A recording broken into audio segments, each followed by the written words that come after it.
내가 떠나는 이유 35편.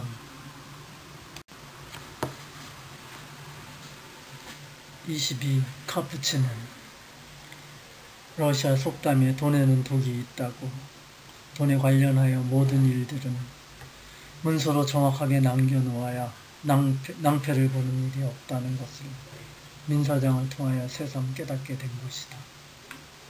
다음 재판까지는 근 한 달. 이제는 빨리 나가야 한다는 생각을 접기로 하였다. 검찰 측 증인이 누구일까? 그 사람을 찾아 협상을 해야 하는데 나는 범죄 영화에서처럼 증인을 포섭하여 유리한 증언을 얻어내는 장면을 생각해 보았다. 오후 2시 조금 넘어 CRPT가 떴다며 소지가 알리며 지나갔다. 군대에 비상 걸린 것처럼 일상불란하게 창가에 올려놓은 우유, 참외, 뺑기통에 있던 비누, 샴푸 등 잡다한 거를 모두 바닥에 내려놓았다. 아주 빠른 속도로 탁자 2개를 붙이고 서열대로 탁자 앞에 앉았다. 이는 과거 군대의 점호를 연상하게 만들었는데 오늘은 CR이 모포 정리가 안 됐다며 트집을 잡고 다음 방으로 지나갔다. 다음 재판 7월 6일까지는 한 달, 그리고 2-3번 정도 재판을 하고 나면 8월에서 9월, 만약 판결이 잘 나면 좋은데 나한테 그런 행운이 있을까? 언제나 행운의 여신은 나를 외면하고 비켜 지나가기만 했는데 이번에는 어떨지. 나에게도 행운의 여신이 미소를 지을까? 오늘은 이래저래 날씨가 많이 덥다. 오후 3시 20분 스피커 잡음 소리와 함께 민성준 관물대 준비하여 내려보내세요. 드디어 민사장 관대를 내려보내라는 스피커 소리와 함께 민사장 짐을 내려보냈다. 오늘 민사장은 재판을 받으러 가기 전 본인이 나갈 것을 예상하고 며칠 전부터 본인의 짐을 정리하였기에 우리는 그의 부탁대로 작은 짐 하나만 소지에게 전달하였다. 오전 재판에서 집행유예를 받고 출소가 확정된 것이다. 그때까지 이곳 구치소 2번 방에서는 민사장이 나갈지 다시 돌아올지 아무도 모른다. 3시 넘어 스피커 소리가 나면 출소가 확정이 되었다는 신호다. 오후 3시에서 3시 반까지 관물을 내려보내라는 말이 없으면 나가지 못하였다는 뜻이다. 민사장이 나간다는 소식에 나는 부러움을 감출 수 없었다. 나는 다시 벽에 기대어 앉았다. 언제까지 견딜 수 있을까? 한 사람이 나갈 때마다 나는 무너지고 있었다. 언제까지 버틸 수 있을까? 오늘따라 뭔가 마음이 너무 무겁다. 어려운 길을 가고 있는 내 인생, 무죄주장. 그 험난한 길을 나는 가야만 한다. 물러설 것도 없다. 아니면 어쩔 건데. 벌어놓은 것도 없는 빈털터리 입장에 자식들에게까지 이러한 일로 빚까지 안겨줄 수는 없다. 모르고 한 사실은 확실한데 그것을 입증해야 한다. 검찰이라는 그 거대한 산을 어떻게 넘을 수 있을까? 그걸 알면서 나는 다짐한다. 죽어도 넘어가야 한다. 가족을 위해.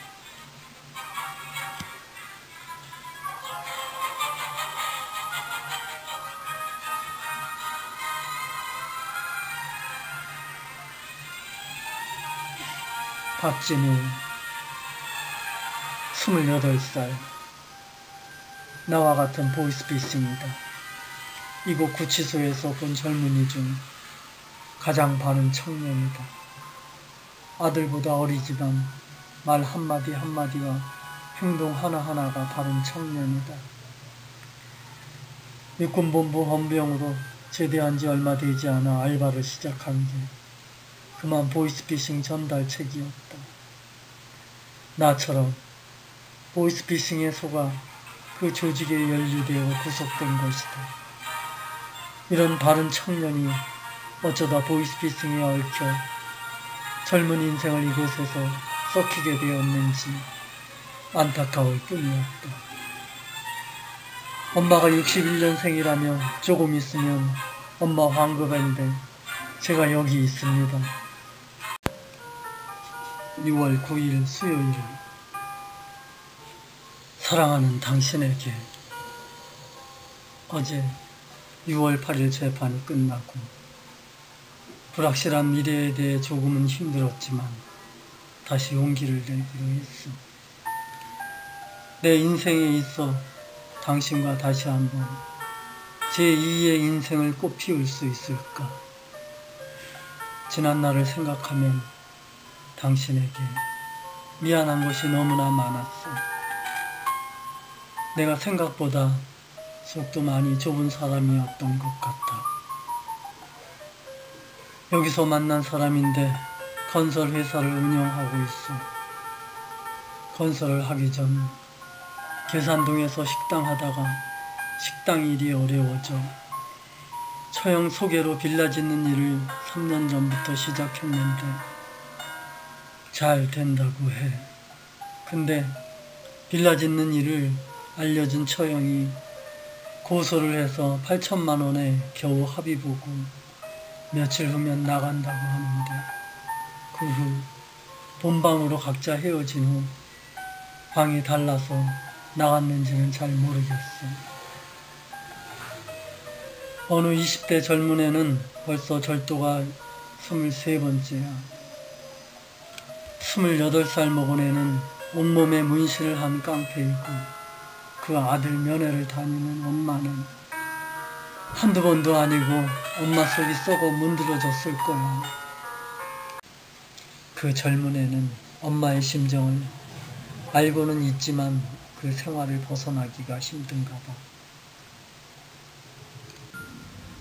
당신은 우리 애들 잘 키웠어. 우리가 남들처럼 돈은 없지만 자식들은 잘 키웠다고 생각해. 이제 내가 당신을 위해 잘 할게. 어제 변호사가 무죄를 주장하자고 하는데 무죄가 받아들여지지 않는다면 형이 가중될 수 있다며 무죄의 위험성을 말하였는데 뭐 아니면 도지. 내가 정말 모르고 했다는 사실을 입증하기 위해 최선을 다하고 싶어. 여기 있으면 감정의 기복이 파도처럼 심해지거든. 어쨌든 어렵고 힘든 길을 가게 되었어. 2021년 6월 9일 오후 3시 청다세. 호영이에게 이곳에서는 딱히 다른 무엇을 할 게 없는 곳이란다.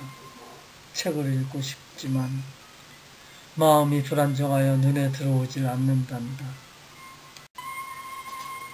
그래서 편지나 글을 써야 마음이 조금 위로받을 것 같아 또 몇 자 적어 보낸다. 어제 재판은 검찰 측에서 증인을 신청하였고 우리 변호사도 증인 신청을 하여 7월 6일로 잡혔단다. 앞으로 한 달. 정해진 것도 없이 증인 신청만 한 달을 기다려야 하니 앞으로 언제까지 징역살이를 해야 할지 앞이 캄캄하여 아무것도 보이지 않는구나. 다 아빠의 인생인데 내가 잘못 살아온 대가이겠지. 아빠 때문에 너무 속상해하지 말고. 요즘도 술 많이 먹니? 일주일에 한두 번만 먹고 내 발전을 위해 시간을 투자해라. 어제 아빠에 대하여 곰곰이 생각해 보았는데 10,000명에 1명 될까 말까 하는 무죄를 내가 왜 그리고 우리 변호사가 시작했을까? 판사에게 그냥 잘못했다고 반성한다며 대충 합의 보고 형을 살까 아빠는 아직도 판단을 하지 못하고 있단다. 변호사가 우리 측 증인 김우석 씨를 채택하였다면 그동안 김우석과의 통화 내역 4월 1일부터 체포 직전 4월 27일까지 속기사 프린트물과 검찰 조사 때 조사 내용을 프린트하여 아빠에게 보내주면 아빠가 변론 준비하는 데 도움이 될 거야. 검찰은 아빠를 기소하는 게 목적이라 아빠에게 불리한 내용만 중점으로 취재했을 것이고 조사 때는 정신적 압박감과 위압감에 생각이 잘 나지 않았어. 조금 더 침착했어야 하는데 형사재판은 민사소송과 많이 다른 것 같더라. 한번 해보지 뭐. 구속 상태인 구치소에서 소송을 하는 것이 쉽진 않겠지만 한번 해보기로 마음먹었단다. 그럼 다시 편지하마. 사실 그렇게 보고 싶어 했던 김우석 씨와의 통화 내역과 검찰 조사 프린트물은 무슨 일인지 모르지만 7월 6일 증인신문 날까지도 받아보지 못하였다.